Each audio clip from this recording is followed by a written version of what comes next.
Kabar duka pendiri The Jackmania, Bambang Rahmatullah Akbar meninggal. Sosok yang penuh canda, tawa, dan cerdas.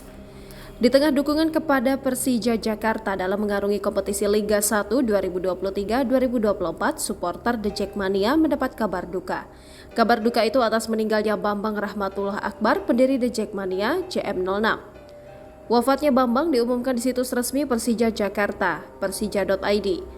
Dalam publisnya di persija.id, Persija dan Jackmania menuliskan kehilangan sosok Bambang yang penuh canda dan tawa. Selain itu, mendiang yang akrab dipanggil Bang Bambang itu dikenal sebagai sosok yang sering mengeluarkan pendapat cerdas untuk kemajuan The Jackmania.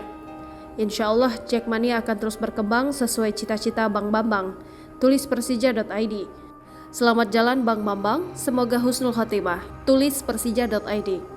Sebelum meninggal, Bambang dirawat di Rumah Sakit Bayangkara, Jakarta Selatan. 4 perwakilan Persija menyambangi Rumah Sakit Bayangkara untuk menjenguk Bambang. Mereka datang untuk memberikan dukungan dan doa secara langsung untuk Bang Bambang yang harus dirawat karena kecelakaan lalu lintas. Kunjungan itu dilakukan sebelum Persija melakukan sesi latihan di sore hari. Maman berharap Bang Bambang bisa cepat sehat seperti sedia kala. Kami berempat datang ke Rumah Sakit Bayangkara mewakili seluruh pemain serta ofisial untuk menjenguk Bang Bambang yang sedang mengalami musibah. Kami semua mengharapkan beliau lekas membaik dan bisa kembali sehat. Amin ya Rabbal Alamin, kata Maman. Download Tribun X sekarang, menghadirkan lokal menjadi Indonesia.